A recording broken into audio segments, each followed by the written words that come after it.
Hi friends, welcome to Speedy Tech channel. நம்ம இந்த வீடியோல எதை பத்தி பார்க்க போறோம்னா Indian Overseas Bank customer request form fill பண்றது எப்படின்னு பார்க்கலாம்.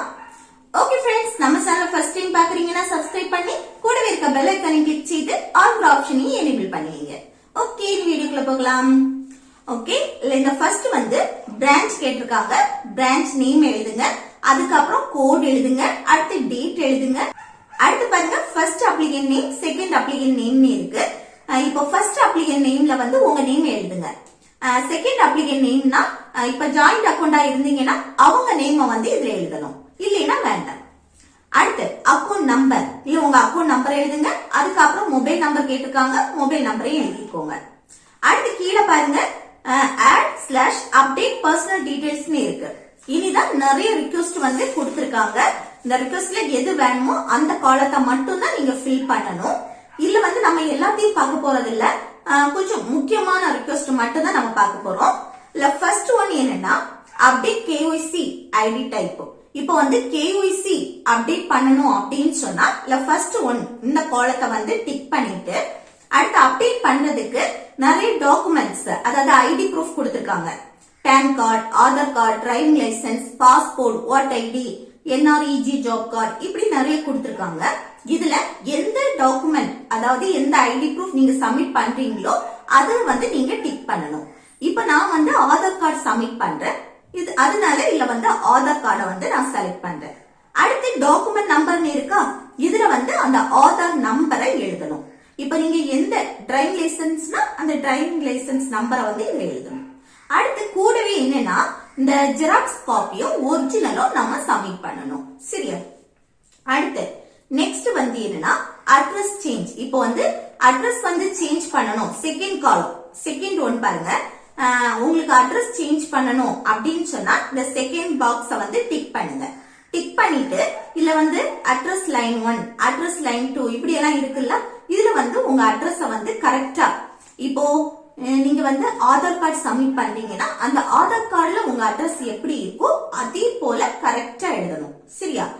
கீழே டாக்குமெண்ட் டைப்னு இருக்கு, இல்ல வந்து நீங்க சப்மிட் பண்ணக்கூடிய அந்த ஐடி ப்ரூஃப வந்து நீங்க செலக்ட் பண்ணணும். இப்ப நான் ஆதார் கார்டு சப்மிட் பண்றதுனால ஆதார் கார்டை வந்து செலக்ட் பண்ணிருக்கேன். அடுத்து கீழே வந்து சிக்ஸ்த் ஒன் பாருங்க, இப்போ பேன் கார்டு ஆட் பண்ணணும் அப்படின்னா அந்த பேன் கார்டு நம்பர் எழுதுங்க. அடுத்து இமெயில் ஐடி உங்களுக்கு ஆட் பண்ணணும்னா இமெயில் ஐடி. அதுக்கப்புறம் 10th ஒன் பாருங்க, மொபைல் நம்பர். இப்போ உங்களுக்கு மொபைல் நம்பர் சேஞ்ச் பண்ணணும் அப்படின்னு சொன்னா இந்த 10th ஒன் பாக்ஸ் வந்து டிக் பண்ணிட்டு இதுல உங்க புதிய மொபைல் நம்பரை எழுதிக்கலாம். அடுத்து 11th ஒன் பாருங்க, 11th ஒன் என்னன்னா உங்க அக்கௌண்ட வந்து இந்த பிரான்ச்ல இருந்து வேற பிரான்ச்சுக்கு வந்து நீங்க டிரான்ஸ்பர் பண்றீங்க அப்படின்னு சொன்னா இதுல வந்து நீங்க வந்து எந்த பிரான்ச் நேம் வந்து எழுதுங்க. அடுத்து எந்த பிரான்ச்சோ, இப்ப எந்த பிரான்ச்சுக்கு நீங்க டிரான்ஸ்பர் ஆகிறீங்களோ அந்த பிரான்ச் நேம் எழுதணும். அடுத்து பிரான்ச் கோட், அந்த பிரான்ச்சோட கோட் நம்பரையும் எழுதணும். சரியா? அதுக்கப்புறம் பாருங்க 12th ஒன், இது வந்து மோட் ஆஃப் ஆபரேஷன்.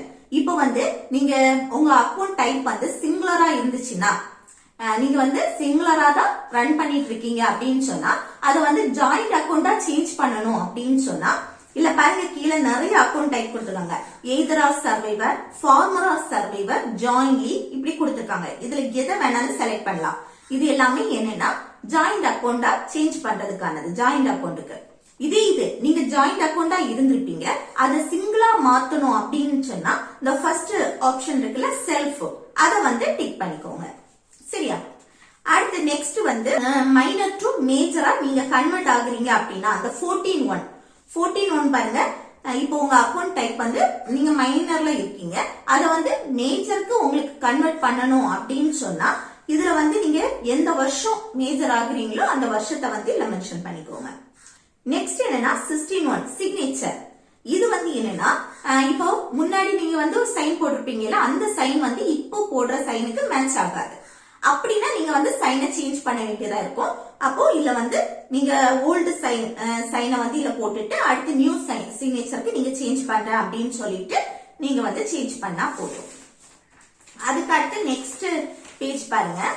இந்த நெக்ஸ்ட் பேஜ்ல வந்து 17 ஒன், இது வந்து என்னன்னா இப்போ வந்து நீங்க அக்கௌண்ட க்ளோஸ் பண்றீங்க அப்படின்னு சொன்னா இல்ல வந்து 17 ஒன்ன வந்து டிக் பண்ணிக்கோங்க. அடுத்து இப்போ வந்து அக்கௌண்ட க்ளோஸ் பண்ணிட்டு அதுல வந்து கேஷ் இருக்கும்ல, அந்த சேவிங்ஸ்ல கேஷ் இருக்கும். அது வந்து உங்களுக்கு வந்து கேஷா கிடைக்கணும், கையில கிடைக்கணும் அப்படின்னு சொன்னா இந்த கேஷ வந்து டிக் பண்ணிக்கோங்க. இது உங்களுக்கு வேற அக்கௌண்ட்டுக்கு வந்து கிரெடிட் பண்ணணும் அப்படின்னு சொன்னா எந்த அக்கௌண்ட்டுக்கு கிரெடிட் பண்ணணுமோ அந்த அக்கௌண்ட் நம்பரை வந்து இதுல எழுதுங்க. அடுத்து 21 பாருங்க. இப்போ உங்களுக்கு மொபைல் பேங்கிங் ஆக்டிவேட் பண்ணணும் அப்படின்னு சொன்னா இந்த 21 பாக்ஸ வந்து டிக் பண்ணிக்கோங்க. அதுக்கு அடுத்து நெக்ஸ்ட் 24 வந்து நாமினேஷன். இப்போ வந்து புதுசா நீங்க வந்து நாமினியா ஒருத்தங்களை ஆட் பண்ணணும் அப்படின்னா நியூவை டிக் பண்ணுங்க. அடுத்து நாமினி வந்து சேஞ்ச் பண்ணணும் அப்படின்னா சேஞ்ச் டிக் பண்ணுங்க. அடுத்து நாமினி வேண்டாம்னா டெலீட் டிக் பண்ணிக்கலாம். இது வந்து 24 அந்த ஆப்ஷன். அதுக்கு அடுத்து 30 வந்து என்னன்னா டெபிட் கார்டு சம்பந்தமா. இப்போ வந்து உங்களுக்கு ஏடிஎம் கார்டு புதுசா அப்ளை பண்ணணும் அப்படின்னு சொன்னா இந்த நியூ ஆப்ஷனை வந்து நீங்க டிக் பண்ணிக்கோங்க. அடுத்து என்னன்னா இப்போ ஏடிஎம் கார்டு தொலைஞ்சிருச்சு இல்ல டேமேஜ் ஆயிடுச்சு அப்படின்னாலும் இந்த 30 ஆப்ஷனை வந்து நீங்க டிக் பண்ணா போதும். இதுல வந்து அட்ரஸ் பாருங்க. இப்போ அந்த ஏடிஎம் கார்டு வந்து உங்களுக்கு எந்த அட்ரஸ்க்கு வேணும், பெர்மனன்ட் அட்ரஸ் இல்ல கரஸ்பாண்டன்ஸ்னா இப்போ நீங்க ரீசெண்டா இருக்கக்கூடிய அட்ரஸ், சரியா? இல்ல எது வேணுமோ அதை செலக்ட் பண்ணுங்க. அடுத்து நேம் ஆன் கார்டு, அந்த ஏடிஎம் கார்டுல இப்ப நீங்க புதுசா ஏடிஎம் கார்டு அப்ளை பண்றீங்கன்னா அந்த ஏடிஎம் கார்டுல உங்க நேம் எப்படி இருக்கணுமோ அந்த மாதிரி இதுல வந்து என்டர் பண்ணணும். அடுத்து 31 என்னன்னா இப்போ வந்து ஏடிஎம் கார்டை வந்து பிளாக் பண்ணணும் அப்படின்னா, இப்ப ஏடிஎம் கார்டு தொலைஞ்சிருக்கும், இப்ப நீங்க பிளாக் பண்ணணும் அப்படின்னு சொன்னா இந்த 31 பாக்ஸ வந்து நீங்க டிக் பண்ணா போதும். அடுத்து என்னன்னா அந்த பிளாக் பண்ண கார்டை திரும்ப அன்பிளாக் பண்ணணும். இப்ப தொலைஞ்ச கார்டு வந்து திரும்ப கிடைச்சிருக்கும், அப்ப அதை வந்து அன்பிளாக் பண்ணணும் அப்படின்னு சொன்னாலும் இந்த 31 பாக்ஸ வந்து நீங்க டிக் பண்ணா போதும்.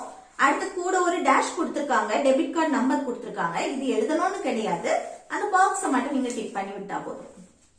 அதுக்கப்புறம் 32 இந்த 32 என்னன்னா இன்டர்நெட் பேங்கிங் உங்களுக்கு வேணும் அப்படின்னு சொன்னா ஆக்டிவேட் பண்ணணும் அப்படின்னா இந்த 32 ஆப்ஷனை வந்து நீங்க டிக் பண்ணா போதும்.